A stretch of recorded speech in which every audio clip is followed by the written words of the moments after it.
Pero ¿sabe que también podría cambiarle a usted y en buena hora? El teletrabajo. ¿Se imagina usted poder realizar sus labores desde su hogar? Pero ¿cuáles son los puestos que aplican para este teletrabajo? ¿Qué tengo que solicitarle a mi jefe? Todos esos detalles los vamos a abordar a continuación de la mano del abogado Gabriel Espinosa Carro, que nos acompaña esta mañana. Muchas gracias, abogado, por acompañarnos y facilitarnos la información que vamos a tener a continuación. Muy buenos días. Muy buenos días, más bien muchísimas gracias a ustedes por invitarme, como siempre, y por supuesto iniciar deseándoles un muy próspero año nuevo a ustedes y a sus televidentes. Muchísimas gracias. Ahora empecemos con qué es lo que tiene que hacer el trabajador para poder pedir esta opción de teletrabajo, para que puedan trabajar desde la casa. Claro. Efectivamente, como lo mencionan ustedes, pues cerramos e iniciamos un año estrenando, por así decirlo, un marco regulatorio ya completo, ¿verdad?, respecto a esta nueva modalidad de prestación de servicio. Si bien es algo que ya se venía dando en la práctica, implementado por algunas empresas e incluso en el sector público, pues ahora sí tenemos ya tanto una ley como un reglamento que nos encuadran la forma en la que se tiene que prestar, es decir, nos dicen los lineamientos básicos de cómo prestar este servicio. Y tal vez una de las cuestiones más relevantes de este marco normativo es precisamente eso. Bueno, ¿cuáles personas trabajadoras pueden solicitar prestar sus servicios bajo esta modalidad? ¿Qué requisitos tiene que cumplir tanto la persona trabajadora como la empresa para implementarlo? Y en ese sentido creo que la legislación pues es bastante amplia, ¿verdad?, al punto de definir cuáles son las prestaciones que se pueden dar a través de esta modalidad. Y en ese sentido la ley lo que señala es básicamente que son aquellas que se pueden prestar a través de medios telemáticos, es decir, computadora, teléfono, ¿verdad?, y que no necesariamente requieren la presencia de la persona trabajadora en las instalaciones que no esté físicamente ahí, no es necesario. Yo creo que eso es imprescindible. La presencia de la persona como tal no tiene que ser necesaria para poder desarrollar a cabo sus labores, para que se lleven a cabo las labores de otros compañeros de trabajo o para la atención de clientes. En resumen, del funcionamiento adecuado de la empresa como tal, ¿verdad? En resumen, yo no aplico para teletrabajo.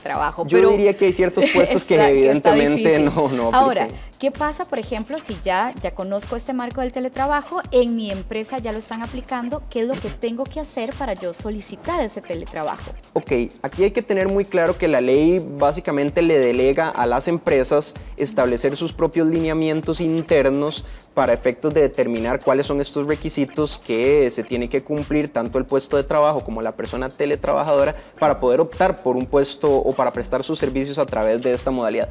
La razón de esto es bastante sencilla, no todas las empresas son iguales, habrán algunas que tengan que cumplir ciertas características y otras no, ¿verdad? Y entonces yo como patrono puedo implementar entonces los requisitos que necesito que el puesto cumpla para poder prestar sus servicios a través de esta modalidad y los requisitos que tiene que cumplir también la persona trabajadora para poder solicitar estas cuestiones. Pero aquí la ley sí estipula algo bastante claro. La empresa tiene que tener, eso sí, y estos requisitos los tiene que cumplir primero la empresa para que la persona trabajadora pueda después solicitarlo, y es, primero que nada, tener un estudio de cuáles son los puestos dentro de la empresa que pueden prestarse a través de la modalidad de teletrabajo. Número 2, haber divulgado a las personas trabajadoras cuáles son las condiciones mínimas que se tienen que cumplir, esto es tanto del entorno en el que se va a prestar el teletrabajo como del cumplimiento de las obligaciones del puesto como tal en la modalidad de teletrabajo. Y por último, una vez cumplidos estos requisitos, habrá uno, y tal vez el más relevante que establece esta normativa, y es la firma ya sea de un contrato de teletrabajo, ¿verdad?, cuando estoy iniciando una relación laboral en la que voy a prestar los servicios a través de esta modalidad, o en caso de que ya haya iniciado la relación laboral, la firma de una adenda de teletrabajo, esa es la denominación que le pone la normativa, para efectos de que ahí se estipulen las obligaciones y los derechos de ambas partes en la prestación del servicio a través de la modalidad de teletrabajo. Ahora, en este reglamento se habla de la cantidad de días que puedo llevar a cabo de teletrabajo, las jornadas, las horas, ¿cómo se manejan estos temas? Bueno, en realidad la ley guarda silencio en ese aspecto. Bueno, tanto la ley como el reglamento guardan silencio en ese aspecto, que a mi parecer es algo adecuado, porque entonces nuevamente nos ubicamos en el contexto del patrono específico como tal en el que va a ser el que defina a través de sus lineamientos y políticas internas cuántos van a ser los días a la semana en los que la persona podría hacer teletrabajo. Usualmente las empresas inician este tipo de modalidad de prestación de servicio a través de proyectos piloto. Entonces empiezan, por ejemplo, con un día a la semana, 2 días, 3 días, hasta que se dan cuenta que realmente funciona, la productividad de las personas trabajadoras a la larga aumenta y entonces se establecen ya jornadas en las que incluso toda la semana se puede prestar a través de la modalidad de servicio. Pero entonces esto queda determinado primero a lo que la empresa establezca dentro de sus lineamientos internos y después a lo que se pueda pactar con la persona trabajadora en el contrato específico. Se maneja lo interno de cada empresa, entonces. Ahora, ¿qué pasa, por ejemplo, si se va la luz, si se va el internet? Porque son situaciones que no estamos exentos, ¿verdad?, de que ocurran en esta jornada de teletrabajo. Claro, claro. Y la ley fue realmente, vamos a ver, previsora en ese aspecto. Y lo que estipula es que cuando tenemos situaciones como esas, se nos va el internet, se nos va la luz, la persona tiene problemas con sus herramientas de trabajo, por ejemplo, la computadora, etcétera, etcétera, le da un plazo de 24 horas a esta persona para dar el aviso correspondiente a su patrono, ¿verdad? Ojo, que este plazo es un plazo máximo, yo tengo el plazo máximo de 24 horas para comunicar esta situación, para efectos de que entre la persona teletrabajadora y el patrono coordinen la forma en la que entonces se va a prestar el servicio que no se está pudiendo llevar a cabo en este momento por la situación que suceda, falta de internet, falta de luz, y eso puede implicar, ojo que esto es bien relevante, que la empresa pueda solicitarle en ese momento y temporalmente a la persona teletrabajadora que se desplace al centro de trabajo para llevar ahí a cabo sus labores, ¿verdad? Esto es nuevamente de manera temporal porque evidentemente una vez se restablezca el error o se corrija lo que podían tener las herramientas de trabajo, nuevamente la persona puede regresar a su puesto de teletrabajo normal. Ahora, la evaluación, ¿cómo es que se evalúa a este trabajador o qué supervisión se le da al trabajador que lo realiza desde su casa? Claro, esto va muchísimo de la mano con lo que comentábamos al inicio, cuáles son los puestos de trabajo que se pueden llevar a cabo en esta modalidad, porque entonces son puestos de trabajo, ojo que no es necesariamente la regla, pero son puestos de trabajo que por lo general su evaluación de desempeño se sujeta al cumplimiento de metas, al cumplimiento de ciertos indicadores, de manera tal que no requieren una supervisión constante y directa, sino que precisamente se da de forma indirecta, de manera tal que entonces lo que vamos a tratar de medir en este tipo de puestos es que me cumplan con ciertas metas o con ciertos indicadores, más allá de estar midiendo necesariamente el tiempo de trabajo que la persona está sentada ahí al frente de su computadora, correcto, por objetivos. Son metas. Ahora, nos hacen una consulta a través de nuestro WhatsApp, que tenemos ahí en pantalla, 88820606, sobre el tema de las pólizas de riesgos. Sí. ¿Qué pasa, verdad? Si sufro un accidente en mi casa, pero estoy haciendo teletrabajo, ¿cómo se maneja esto? Yo creo que ese va a ser uno de los retos más interesantes de aquí en adelante, ahora que tenemos esta legislación.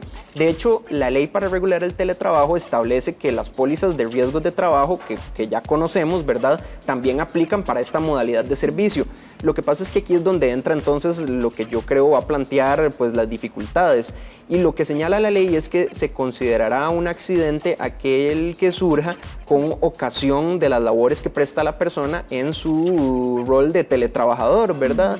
Entonces, en ese sentido, pues tendrá que ser tanto el Instituto Nacional de Seguros a través de su cuerpo médico, incluso como los patronos y el Consejo de Salud Ocupacional aquí en nuestro país, que vaya determinando qué se puede considerar un accidente de trabajo o una enfermedad de trabajo cuando estamos en esta modalidad de servicio, porque bien podría pasar que la persona preste sus servicios en su domicilio, ¿verdad? Y que de repente en el momento en el que tuvo un pequeño descanso se levantó para ir a la cocina a hacerse una pequeña merienda y se corte el dedo cortando zanahoria, por ejemplo, y eso la persona considere que es un riesgo de trabajo porque sucedió en su domicilio, donde presta sus labores.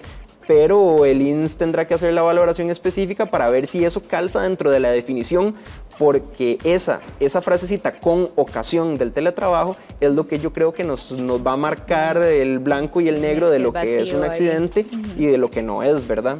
Ahora, ¿y qué pasa? Y hablando del mismo tema, pero desde la caja, un trabajador que realiza teletrabajo, ¿cómo entra, verdad, dentro de, marco de la Caja del Seguro Social. Sí, sí, sí. Aquí el sistema de incapacidades de la Caja sigue funcionando de la misma manera para la persona teletrabajadora como la persona trabajadora común y corriente, ¿verdad? Si yo tengo una enfermedad, una gripe o una conjuntivitis, lo que sea, ¿verdad? Me apersono a los servicios de la Caja y me dan una incapacidad.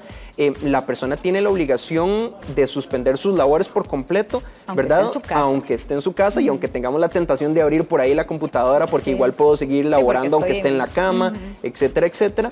Tendré la obligación de suspender por completo mis labores y acatar la orden de reposo que implica la incapacidad, ¿verdad? Porque finalmente esa incapacidad tiene una finalidad muy concreta y es que la persona teletrabajadora recupere su salud por completo para reincorporarse de lleno a sus labores. Ahora, no faltará, y ¿verdad? Adelantándonos a las circunstancias, alguien que diga, bueno, de todos modos estás en la casa, puedes ayudarme con este proyecto ahí cuando se sienta un poquito mejor porque nos surge.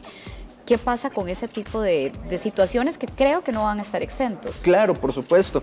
Y aquí es donde yo creo que tanto el patrono como la persona trabajadora tenemos que tener claro que las reglas de las incapacidades siguen siendo exactamente las mismas que con una persona trabajadora común. Eso lo que significa es que a pesar de que la persona presta sus servicios en el domicilio, la orden como tal se tiene que respetar y entonces tanto el patrono como la persona trabajadora tienen que tener claro que durante el tiempo en el que la incapacidad esté vigente, la persona no puede trabajar del todo, deberá guardar el reposo absoluto, ¿verdad? Y eso implica no pedirle el favorcito de que siga trabajando en el proyecto, ¿verdad? Que la persona también está consciente de que a la larga sí puede dar, ¿verdad? Un poquito más, pero durante ese tiempo de la incapacidad no puede prestar sus servicios so pena de que se activen los mecanismos de inspección y de investigación que tiene incluso la propia caja para investigar los incumplimientos a las órdenes de reposo, ¿verdad? Situaciones que también se pueden presentar. Por ejemplo, estoy desde mi casa, tengo una situación de emergencia, salgo por una situación puntual, me atraso en una presa, algo ocurre, un accidente, pero en ese preciso instante que estoy fuera de la casa, llega una información valiosa, mi jefe me está llamando que necesita algo, ¿a qué me expongo cuando de alguna manera estoy realizando teletrabajo y no estoy en mi puesto, que sea mi casa? Bueno, aquí es importante también valorar precisamente cuál es la forma en la que la empresa va a medir la jornada o el cumplimiento de la jornada de trabajo de la persona teletrabajadora, porque bien podríamos estar en un tipo de servicio en el que la modalidad pueda desarrollarse a través de un horario flexible y entonces no necesariamente la persona tiene que estar ahí sentada en el cumplimiento de sus labores en la computadora, como sí lo podemos estar también en la modalidad de teletrabajo, también se puede dar esta situación. Entonces, aquí hay que atenerse específicamente a lo establecido tanto en las políticas internas como en el propio contrato de teletrabajo o en la adenda de teletrabajo, donde el patrono y persona trabajadora pueden establecer las reglas claras de qué va a suceder, por ejemplo, en caso de un incumplimiento como el que usted señala, dependiendo de las consecuencias o de la gravedad incluso, a pesar de que la persona esté teletrabajando, podría suceder el caso de que le impongan una sanción disciplinaria, ¿verdad? Por su incumplimiento. ¿Qué pasa? Porque nos consultan a través de nuestro WhatsApp, o quién define más bien los días en los que se pueden llevar a cabo teletrabajo. ¿Esto es un tema del trabajador, del patrono? ¿Se ponen de acuerdo? ¿Cómo se maneja? Este es un tema que por lo general se deja a la negociación entre las partes. Entonces, por ejemplo, la empresa puede establecer dentro de su marco interno regulatorio que se podrá prestar teletrabajo, por ejemplo, el día que la persona teletrabajadora tiene restricción. Y entonces, por ponerles un ejemplo, esto es algo que ya sucede. A mí la restricción me cubre el martes, entonces será el día martes el día que yo pueda teletrabajar. Así como podemos ir un poquito más allá, pueden ser 3 días a la semana, así lo define la política interna de la empresa, y entonces entre la persona teletrabajadora y el patrono se ponen de acuerdo que esos 3 días van a ser lunes, miércoles y viernes, o van a ser martes, jueves y sábado. Entonces eso se resume básicamente en que dependerá de la negociación entre las partes y la política interna de cada patrono. Ahora tenemos otra consulta y nos dice este trabajador que le autorizaron a hacer teletrabajo, pero que él necesita un equipo especializado para llevarlo a cabo en su casa, que si ese equipo se lo tiene que suministrar la empresa o él lo tiene que cubrir. Esa es la duda que nos está haciendo esa llegar. Es una muy buena pregunta y de hecho tal vez es una de las cuestiones más importantes a resolver cuando estamos hablando del tema del teletrabajo. La ley estipula una regla que tendrá su excepción, pero la regla en general es que es la parte patronal la que está encargada de suministrarle a la persona trabajadora todas las herramientas necesarias para que pueda cumplir sus funciones en la modalidad de teletrabajo. Incluso la ley va un poquito más allá y habla de que la parte patronal es la que tiene que encargarse de cubrir los costos que se generen a través de internet, teléfono, etcétera, ¿verdad? En esta modalidad de teletrabajo, de acuerdo a lo que se negocie entre las partes, ¿verdad? La excepción a esa regla es que el trabajador voluntariamente y para acceder a la modalidad del teletrabajo ofrezca poner sus propias herramientas al servicio de la empresa para efectos de poder llevar a cabo la modalidad de teletrabajo. Ahora, ¿qué pasaría bajo el supuesto de que, ok, tengo el perfil para hacer teletrabajo, la empresa lo está facilitando, pero a mí específicamente me dicen, no, yo no quiero que usted haga teletrabajo? ¿Podría recurrir a otra instancia siendo, digamos, la persona que tiene un perfil para llevarlo a cabo? Lastimosamente, yo pensaría que en ese caso no necesariamente. La ley es bastante clara en el sentido de dos cosas. Número uno, el teletrabajo como tal es voluntario, tanto para el patrono como para la persona teletrabajadora. Y posteriormente, además, la ley lo que hace es aclararnos que los requisitos o las condiciones para cumplir la modalidad de teletrabajo son definidas por la propia empresa. Entonces, si la empresa tiene alguna razón objetiva por la cual denegar a una persona teletrabajadora o una persona trabajadora la solicitud de prestar sus servicios a través de teletrabajo, no existiría una instancia superior en la cual se pueda apelar esta decisión. A lo sumo, pensaría uno que se podría acercar al Ministerio de Trabajo para que valoren el contenido de la política como tal y ver de qué manera reacciona el ministerio, ¿verdad? Pero en principio la legislación no establece nada en ese sentido. No. Ok, ahora nos consultan, ¿qué pasa si más bien me dicen, necesito que haga teletrabajo, pero el teletrabajo implica que el internet sea de N cantidad, o sea, de X cantidad? ¿Quién paga ese internet si a mí me están diciendo, te necesito en la casa? Excelente pregunta, y eso es también parte de lo que comentábamos hace algunos minutos. El teletrabajo, en principio, la ley lo señala, es voluntario, por lo que de acuerdo a la letra de la ley pareciera ser que la parte empleadora no necesariamente puede obligar a una persona a teletrabajar. Ahora, esto es algo que veremos cómo se resuelve a lo largo del transcurso de la ley, tanto por las decisiones del ministerio como de nuestros tribunales de trabajo. Pero lo que sí es importante señalar, y creo que esto ya es un criterio propio, es que si la persona empleadora quiere obligar a la persona teletrabajadora a prestar sus servicios a través de la modalidad del teletrabajo, es la encargada de cubrir esos gastos que se van a generar, por ejemplo, el de la X cantidad de internet o de teléfono, la computadora y todo lo que esto implica, ¿verdad? El hardware y el software, etcétera.